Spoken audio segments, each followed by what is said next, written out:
Buenas tardes, a sus órdenes. Soy el doctor en ciencias Alberto Ernesto Hardy Pérez, profesor de tiempo completo de esta Facultad de Medicina de la Universidad Autónoma del Estado de México, y me honro también en ostentar el título de profesor decano de esta facultad.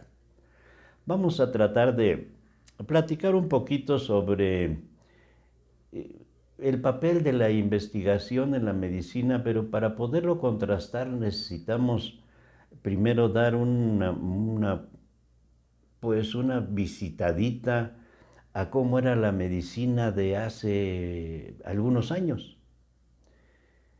La enseñanza de la medicina se fundamentaba en la situación de la clase.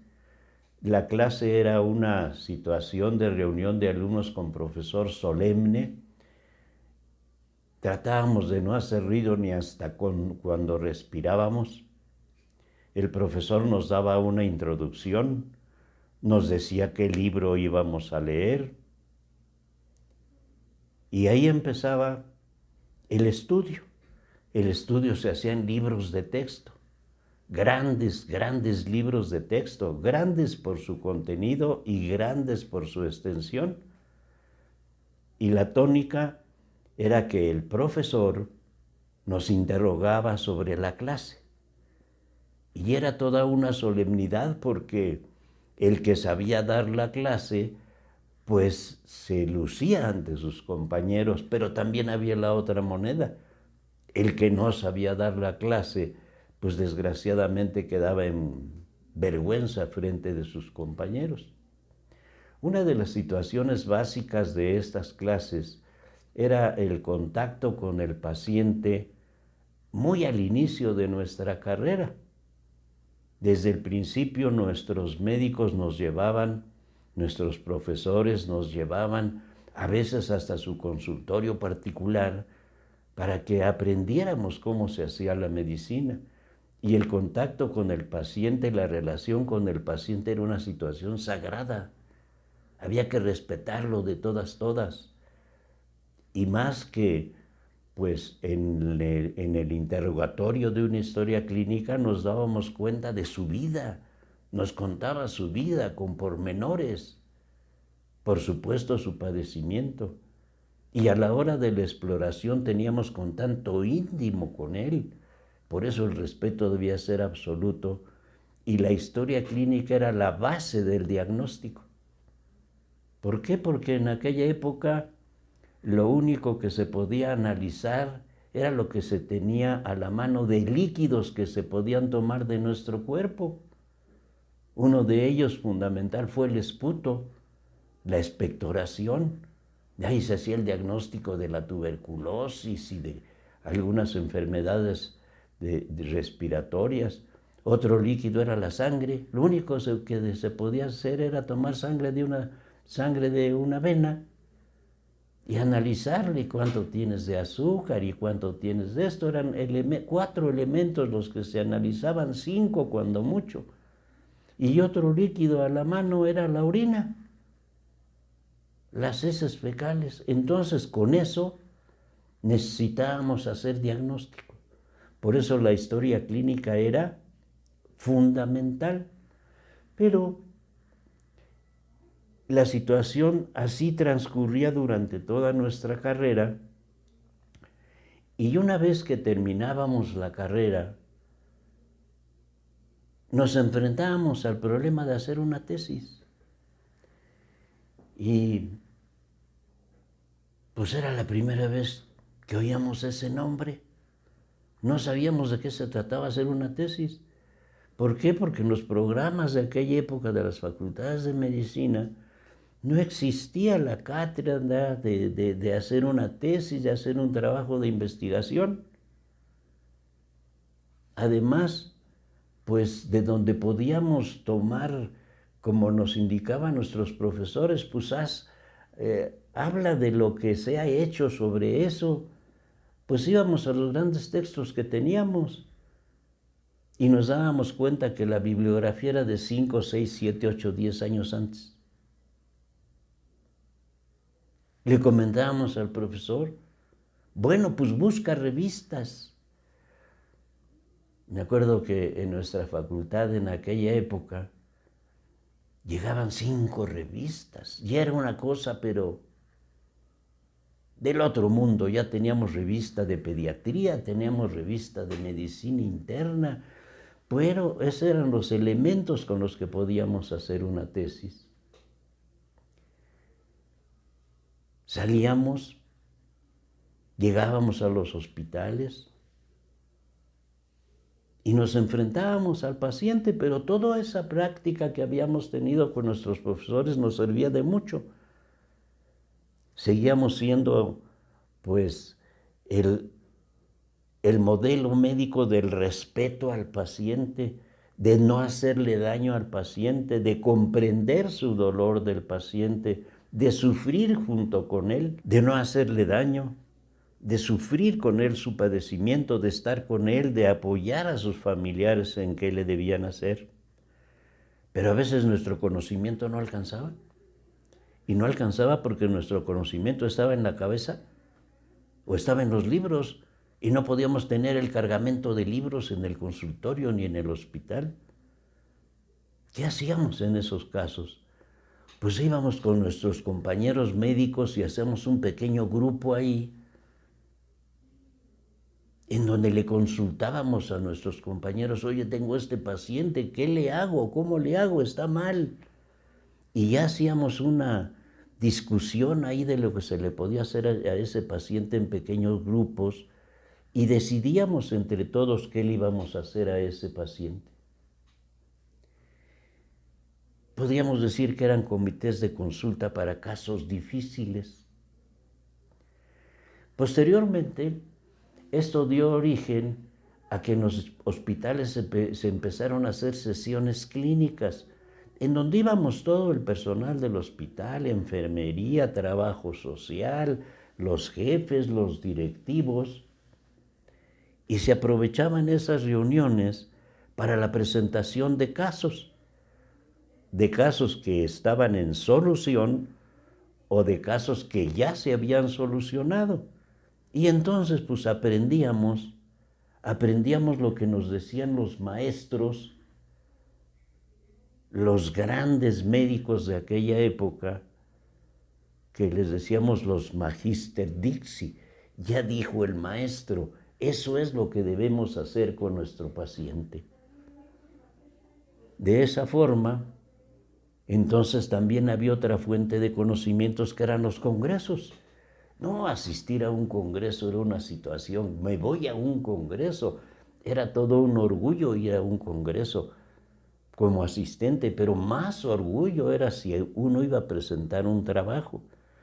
Pero esos trabajos que se presentaban en aquella época eran trabajos epidemiológicos, es decir, donde se platicaba de la frecuencia de las enfermedades en una población, se platicaba de las posibles causas de esas enfermedades y de algún tipo de tratamiento novedoso que había dado pues resultados en ese tipo de paciente, pero eran estudios epidemiológicos. Pues bien, así se desarrolló la medicina en aquella época, pero vino un parteaguas: los procesos electrónicos, la información electrónica, la computadora, el celular, los libros electrónicos. Entonces, pues empezamos a tener información de mano y las nuevas generaciones tienen información de mano. A veces ya no necesitan ni siquiera tener un libro de texto, ya no necesitan tener papel en sus manos. Con una laptop o con un teléfono, ahí tienen sus libros y los tienen en el momento que los necesiten. Frente al paciente pueden sacar su teléfono y ver a ver cuál es el tratamiento, cuál es lo que se le puede hacer a ese paciente. Esto entonces, tener información del paciente y tener información del médico, pues genera a veces fricción, genera choque entre lo que dice el médico, porque ya no es lo que dice el médico, ya no es el magister dixi. Ahora el enfermo tiene pues a veces la suficiente información que no entiende bien, pero tiene la información de que es su enfermedad, de por qué, y a veces, como no entiende bien, porque no ha estudiado medicina, discrepa con el médico. Y entonces la relación médico-paciente ya no es esa relación confortable, sino ya es una relación más de lucha. Y esto se ha agravado, esta relación se ha agravado porque pues el médico ya no se preocupa mucho de hacer una historia clínica pormenorizada, ni hacer una exploración pormenorizada. A veces ya ni se explora al paciente, se le preguntan 2, 3, 4 cosas. Y entonces viene una serie de estudios de sangre, de líquido cefalorraquídeo, de lágrimas, de resonancias magnéticas, de tomografías computarizadas, de todos los estudios que hay ahora para hacer diagnóstico. Ya la historia clínica no hace diagnóstico y eso está muy mal. Los estudios deben ser para corroboración diagnóstica, no para hacer diagnóstico. Entonces, sí está muy bien que la ciencia haya avanzado en todas estas tecnologías, pero el uso no está adecuadamente hecho. Para mandar a hacer una tomografía, pues hay que tener un diagnóstico presuncional y que impone que se haga un estudio de ese tipo. Pero ¿por qué no nomás una simple radiografía de cráneo? ¿Por qué tomografía? Entonces, esas preguntas, el médico las ha tratado de resolver haciendo estudios epidemiológicos, pero con otra situación. La epidemiología antigua empezó a utilizar la herramienta del método científico, es decir, empezó a utilizar una serie, un proceso que llevaba como finalidad tener más certeza en las conclusiones, el método científico, para obtener datos. Pero esos datos necesitaban ser analizados. Se necesitaba, como se dice y se decía antes, hacer hablar a esos números. Y entonces vino la estadística, que no se utilizó en medicina inicialmente, se utilizó en ciencias contables para pagar impuestos y otro tipo de cosas. Pero los interesados en esto empezaron a tomar las pruebas estadísticas para adaptarlas y acoplarlas al estudio y análisis de datos médicos, y entonces surgió la bioestadística.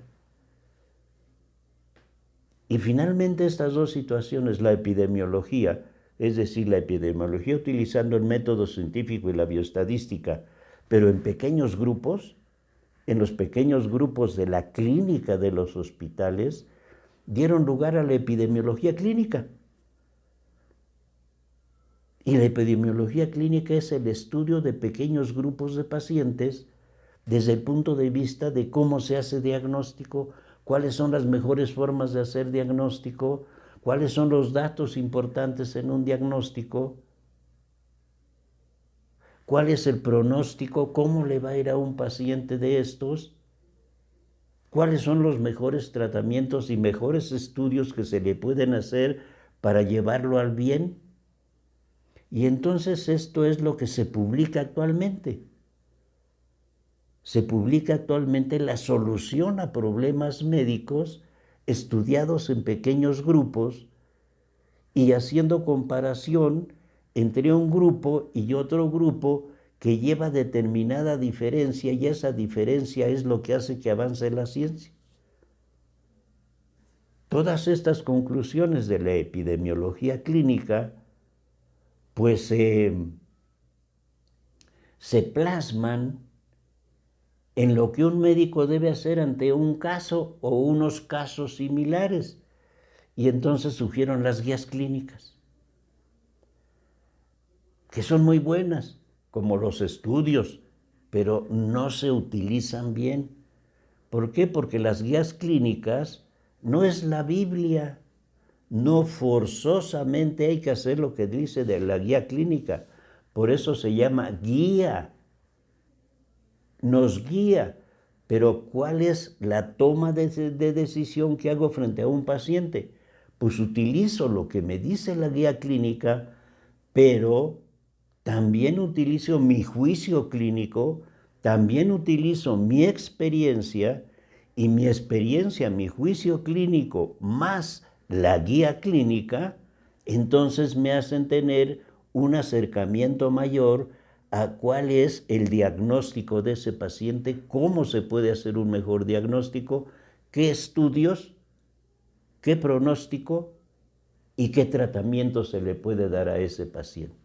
Y entonces llegamos a lo que actualmente se ve o se quiere llegar como a una meta, que es la medicina basada en evidencia científica. Al hacer esto, entonces, debemos tener siempre en cuenta que el médico se dedica a ver a humanos y por tanto no debe perder su humanismo.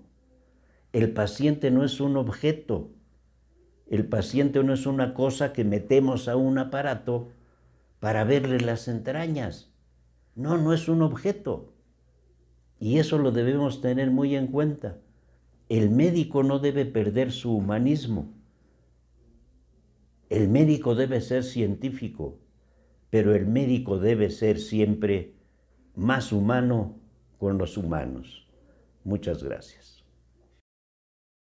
Somos YMX.